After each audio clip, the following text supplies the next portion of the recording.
বলতেছিলাম যে Epstein files কি? আমেরিকান বিচার বিভাগে একটা নথি প্রকাশ পেয়েছে, যেখানে প্রায় 2 থেকে 3 লক্ষ পৃষ্ঠার নথি, 2000 বা তার চেয়ে বেশি হাজার ভিডিও, ছবি।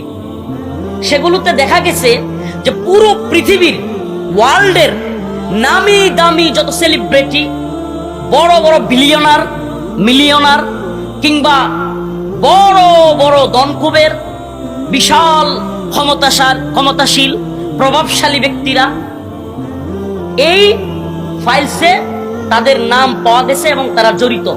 এদের মধ্যে বিল গেটস, কিংবা আমাদের পার্শ্ববর্তী রাষ্ট্র নরেন্দ্র মোদী, কিংবা ওই যে ইলন মাস্ক, আরো বড় বড় নাম এই এপস্টিন ফাইলসে আসছে।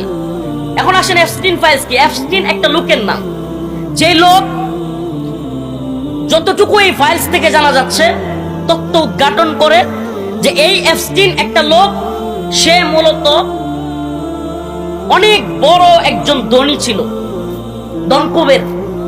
এগুলা কোনো হাওয়াই কোনো কথা না, এগুলা কোনো ওই কি বলে যে এই সিংবাদ নাকি কয় যে কি একটা দেয় তো, ইয়ামেনের শাহজাদা হাতিম, কিংবা ওই যে আলিফ লাইলার সিংবাদের কোনো কিচ্ছা কাহিনী না, বুঝেন নাই? মানে মনে হইতে পারে আপনাদের কাছে কয় কি হুজুর, এটা কোন দুনিয়ায় বাস করি। ওরা সেন্ট মার্টিন দ্বীপ চিনেন না? সেন্ট মার্টিন দ্বীপের নাম শুনেন নাই? দ্বীপ আসলে কি, কথাগুলো একটু বুঝাইতে হবে তো আপনাদের।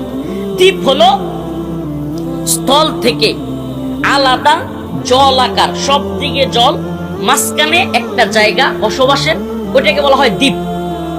সেন্ট মার্টিন একটা দ্বীপ। তো এরকম একটা দ্বীপ সে কিনে নিছিল এপস্টিন। আমার কথা বুঝতেছেন?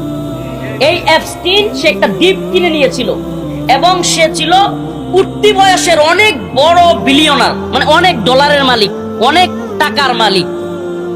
সে ওই দ্বীপের মধ্যে তার যত পৃথিবীর বিখ্যাত বিখ্যাত সেলিব্রিটি, খেলোয়াড়, কিংবা রাজনীতিবিদ, পৃথিবীর বড় বড় প্রভাবশালী রাষ্ট্রপ্রধান, এদেরকে ওই দ্বীপে দাওয়াত দিয়ে নিত।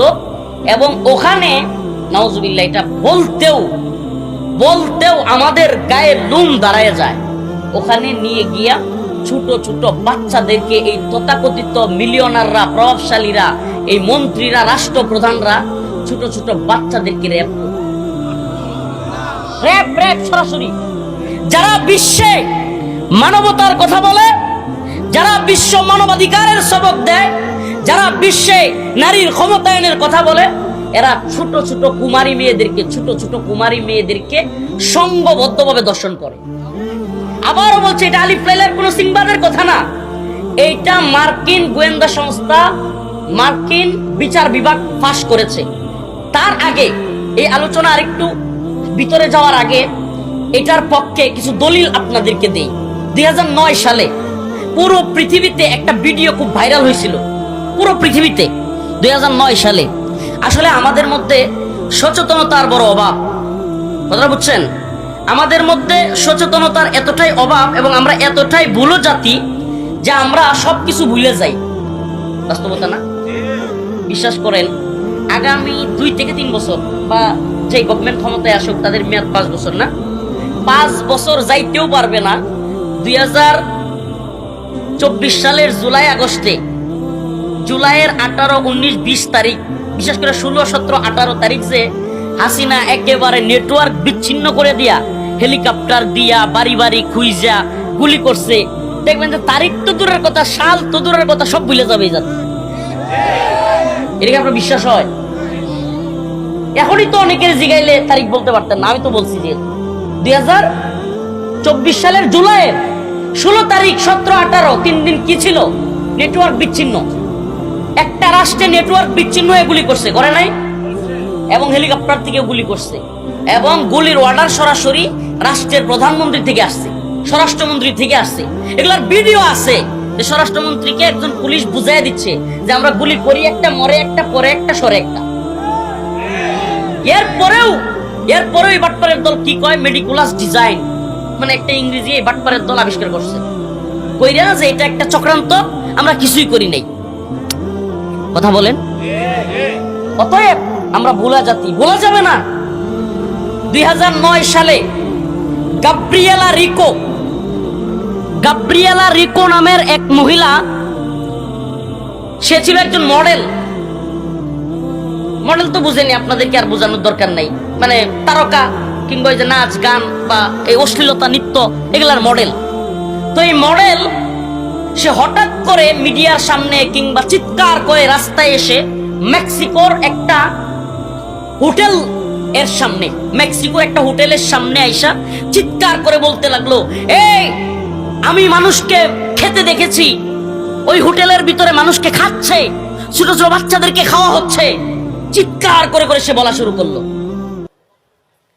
তখন এই বিশ্ব মিডিয়া এই গাব্রিয়েলা রিকোকে বলল যে সে মাদকাসক্ত হইয়া ভুলভাল বলতেছে এবং সে মেন্টালি তার জ্ঞান নাই।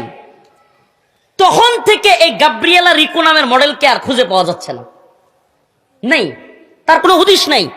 প্রিয় উপস্থিতি, হে প্রিয় গাজীপুরবাসী, হে প্রিয় যুব সমাজ, এই পৃথিবী কতটা ভয়ঙ্কর এবং তার নেতৃত্ব কতটা ভয়ঙ্কর, এবং যারা কিনা এই ওয়ার্ল্ডের নেতৃত্বে আছে এরা কতটা হিংস্র, এটা আমাদের জানা দরকার আছে না নাই?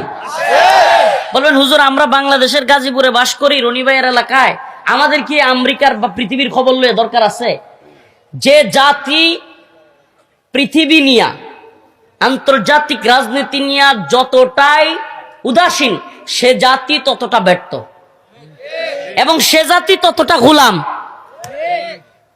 কথা মনে বুঝাইতে পারি নাই? মানে আমার আপনার রাজনৈতিক উদাসীনতা কিংবা বিশ্ব পরিস্থিতির উদাসীনতা আমাদেরকে গোলামে পরিণত করবে। আত্মকেন্দ্রিক হয়ে যাও কিংবা বুকবাদী হয়ে যাও, এটা এই সমস্ত বড় লোকদের চাওয়া। প্রিয় ভাইরা আমার, ওই গাব্রিয়েলা রিকো চিৎকার করে করে কি বলছিল? আবারও বলছি, গাব্রিয়েলা রিকো বলতেছিল যে আমি মানুষ খাইতে দেখছি, হোটেলের মধ্যে বড় বড় প্রভাবশালীরা একসাথে বসছে, ছোট ছোট বাচ্চাদের পা ছিঁড়ে ছিঁড়ে খাইতেছে, ছোট ছোট বাচ্চাদের পা ভিতর থেকে নারী বুড়ি এগুলা বের করে করে খাচ্ছে। রিসেন্ট যে আমেরিকার বিচার বিভাগ যেই নথি ফাঁস করছে, ওই নথি ফাঁসের মধ্যে পাওয়া গেছে একজন ভিকটিম বলতেছে যে আমি নিজের চোখে দেখছি সংঘবদ্ধভাবে এই এপস্টিন এর যে হোটেল আছে কিংবা ওই যে এপস্টিনের যে দ্বীপ, ওই দ্বীপের ভিতরে ওই ভুক্তভোগী বলতেছে আমি দেখেছি সংঘবদ্ধভাবে বাচ্চাদের ব্রণ আছে না, ব্রণ, ছোট ছোট বাচ্চা, মানে একেবারে মায়ের গর্ভে থাকা অবস্থায় ওই ব্রণ এরা স্যুপ বানায় খাইতেছে, স্যুপ। আপনি কল্পনা করতে পারেন? এই নামগুলো আবারও বলছি, এই আমার তো সব নাম তো মুখস্থ বলা কঠিন। এই ফাইলসে পৃথিবীর অনেক বড় বড় তারকা, সেলিব্রিটি, যাদেরকে আপনারা নিয়ে নাচেন, ফুটবলার, অনেক বড় বড় প্রভাবশালী দেশের রাষ্ট্রপ্রধান, এদের নাম আসছে। ইলন মাস্ক কিংবা এই যে আরো বিল গেটস, আমাদের নরেন্দ্র মোদী, এই যে পার্শ্ববর্তী ভারতের, এদের নাম আসছে। অসংখ্য লোকের নাম আসছে। বাংলাদেশের একটা প্রতিষ্ঠানের নাম আসছে শুনলাম। প্রিয় ভাইরা আমার, মহাখালীতে সম্ভবত আইসিটিডিআরবি। প্রিয় ভাইরা আমার, এদের নেটওয়ার্ক এত বিস্তৃত আপনি কল্পনাও করতে পারবেন। বলবেন হুজুর এরা এতটা নৃশংস কিভাবে? এদের আসলে এই কারণটা কি? এরা মানুষকে স্যুপ বানায় খাচ্ছে।